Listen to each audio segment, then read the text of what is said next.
Hello, whoever you are, wherever you are. Welcome back to Nova Body. Yes. So I wanted to do a little, I would say it's a tutorial, but it's not necessarily a super intellectualized tutorial, which if you're here and you've been here for a while, you're kind of getting that about me. Not that intellectual knowledge doesn't have a place, but the experience of it is what makes something tangible, makes it last, makes it applicable and accessible. So let me drop us into some context. So in the Pilates method, which originally was called Controlology, invented by a man named Joseph Pilates in Germany, somewhat percolating while he was a prisoner of war, and he worked with injured soldiers after or during World War I. So just so we understand, he was like ahead of his time. The concepts that he eventually brought to New York were coming from his experience. So now the method has been diversified and taught in many different ways, and some people think that certain things shouldn't be called Pilates. There's differing opinions. I have my own opinions, but I don't really necessarily care to go down that fight. What I do care about is kind of bringing certain concepts into the now moment, making them feel like good and applicable, and then modernizing them however they need to be modernized. So in this little mini episode, I want to talk about something called the C curve. So if you've done Pilates, there's the idea that we work with, so we're seated or we're laying down, and we use the muscle. Some people refer to it as the lower core, though anatomically that's not really a thing, but sensationally you'll know. So using the lower core to move the bones. Now, something that happens is, like, you could watch me do this movement, right? But I could be doing this movement by just dropping into my back, or I could be doing it by pushing into my feet. I could be doing it by rounding my head, and so then this moves. So this would be like an example of why cueing really matters. And so if I have people on here who are teachers, like you're teaching Pilates, I hope this tutorial or this exploration helps you realize or refines the value of how you cue something, and also the many different ways that you can cue something to access something different within the people that you are. It's not necessarily teaching, but like awakening knowledge from within, like facilitating a movement experience. So there's a ton of ways that you can get into something. You really want to refine what it is that you're intending to create an experience, like for other people to experience. That will shape how you cue. Okay, now for those of you who are just like, you found this and you're like, I don't even know what I'm doing, who I'm watching right now, that's cool too. I want to drop into, what I'm going to do is teach this. And then after I teach it, I'll talk about more of the ways to apply it. But I am a little bit biased in that I think that doing this in a way that's right, and it's not that it's right versus wrong, but it's like if you can really get the feeling of it, it's truly, I feel it's a big game changer for any modality, any movement, or just like whatever. It's just it feels really good. So I kind of want to do like this, but okay. So first, I want you to come to a seated position. And as always, adapt to yourself. I am not the prototype. I'm one embodied experience. So the way I do something is not the right way. It's just a way. So take what I give and apply it to yourself very freely. And don't judge yourself in relation to how I look or how I am. Take what works. So, okay. If you have the ability to put your feet on the ground, to sit on your sitting bones, the bones you sit on, these guys, go ahead and do that. Now, in this position,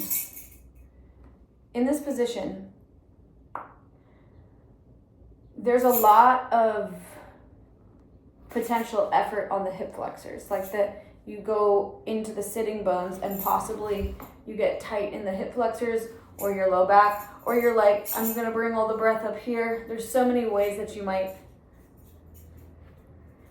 feel tightness in this position.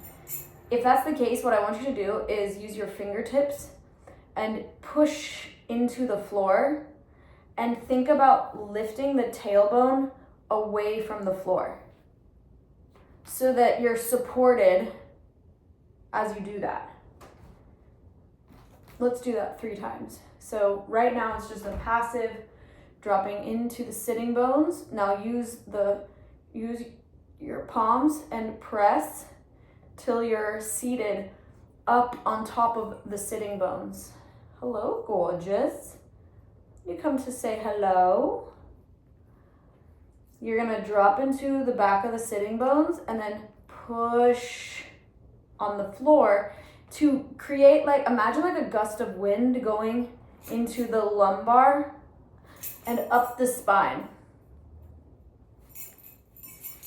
Now more on this later because I could go for a long time. Now let's use that and just stay there for a second.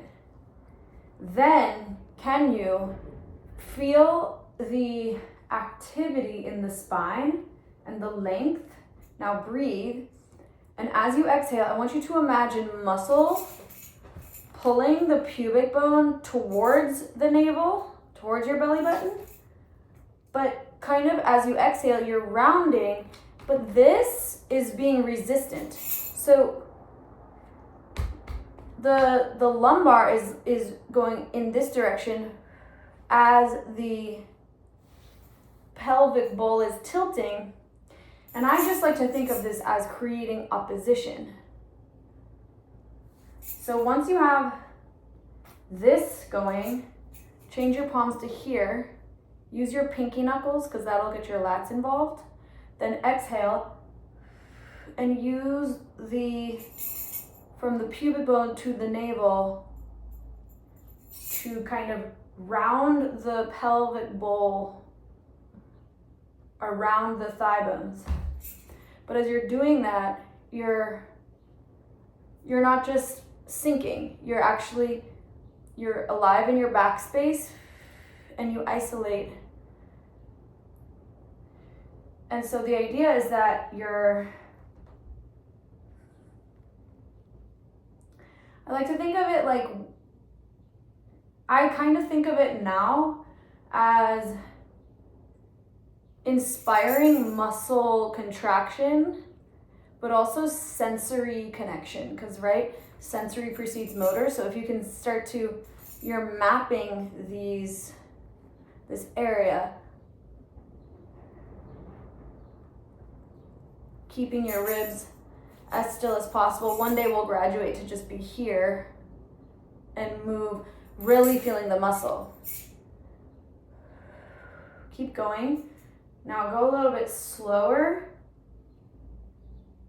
and get taller as you round your, get taller as you round in your lower half. Now, exhale, round, and now start to incrementally walk your fingers down, but continue to initiate this from here, y'all. Initiate from here. Now, if your hip flexors start to do a lot of the work, keep your hands there. Keep the lats going. Go partway down, breathe in.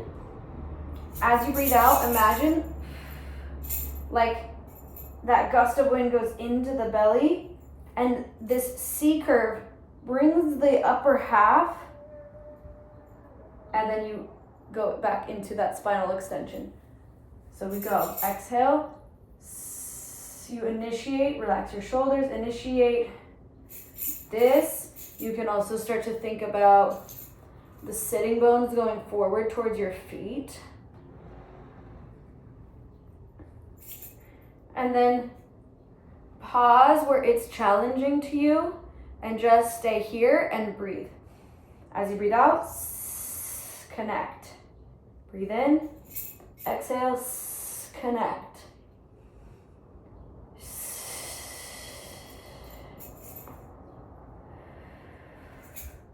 Be gentle enough that you are really targeting the area, I guess you could say, targeting it, like activating it. You're really being connected there. Now, if you need a break, go ahead and take it. Then here's a few ways we're gonna challenge it. Ready? Breathe in. Breathe out, feel it come from here first. And lift one arm as a result of this. Exhale.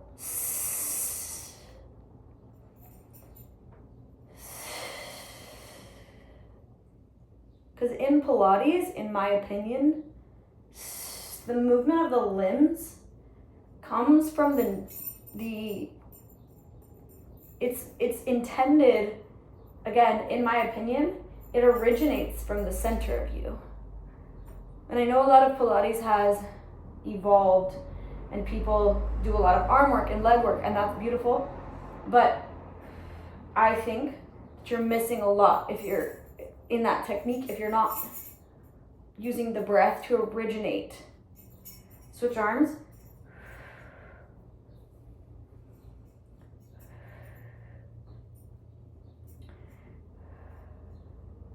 And then another thing is we're not just hanging out in this position with tension. We're like, if you need to go a little bit higher or a little bit lower to really use the breath and to feel that connection, then do that.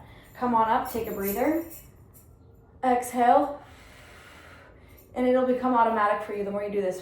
Exhale, it originates here. Go to where it's challenging but not throwing you off of the technique. Breathe in. Exhale, originate, and float one thigh in the air. Put it down. Breathe in. Float the other. Again, a lot of folks these days, I feel, they are doing so much leg work. It's really about the lever, the internal lever.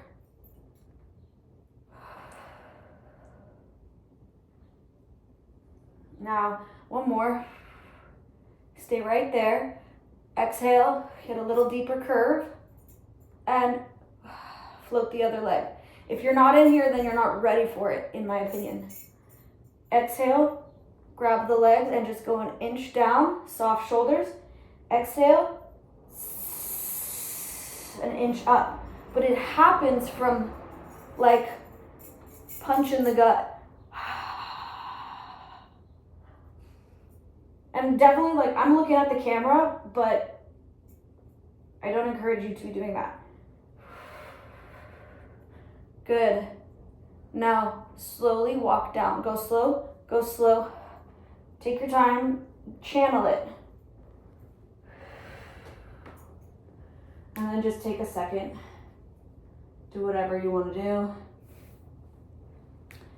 And then I'll do like 1 or 2 things here, and then I'll do a fuller class maybe another time. So now you're on the ground. It's the same thing. Can you imagine the back space is activated? Now you exhale, use the muscle. Like you have a grape under your lumbar spine, and you're just gonna try to crush it, but not by overly pressing into the feet and not by overly using the glutes. It's really coming from here.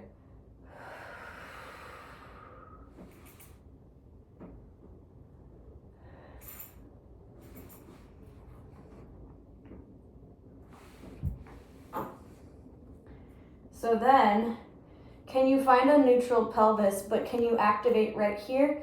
Can you feel the base of your, like the center of your low back, can you feel it pressing up towards your belly button? So there's a co-contraction. And then with your hands, you just reach towards your feet. But you kind of relax. If your arms are doing too much, you really want it to come from here. Now exhale and feel this, and then float one leg up. But it's really like you could shake your leg at any point because it's all coming from here. Then just switch.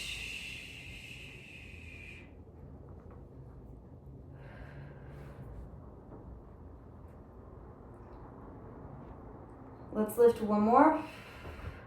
It's all in here. And then switch and lift the other leg. It's all in here. Now, can you move the pelvis and leave the legs still?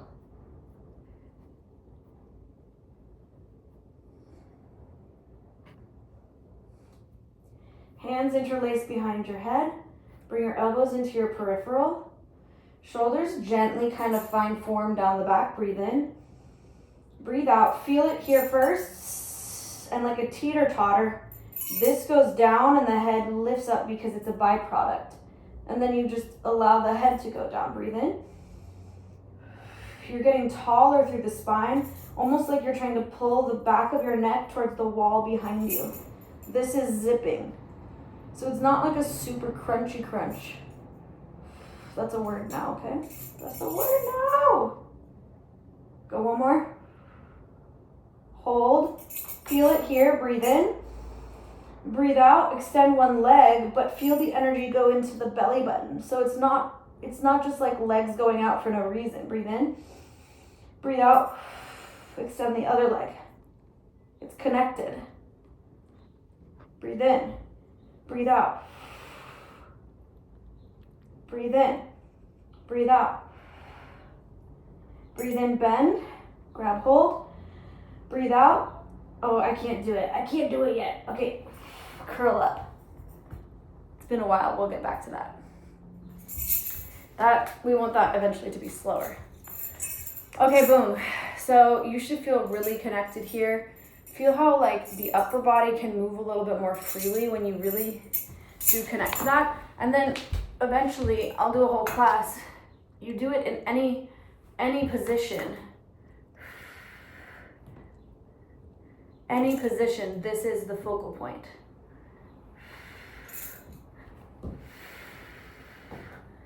Even here, can you lift the leg from here? And this is what ends up sustaining you because, yeah, even this, like anything, if you are able to guide yourself through this connection, you have more flexibility because the tension isn't in the limbs. The point of the engine is in the powerhouse. Oh yeah, that's the other thing they call it, and we call it in Pilates, the powerhouse. And I think there's a lot of ways to explain something, and I'm still learning maybe the most advanced way of explaining it, but I hope that what you got out of at least this is what it feels like to engage with it, and how much that you can do just by having that image and working with it. So yeah, I'll be back. We'll do more of it. I look forward to it, and let me know how this went for you. Bye.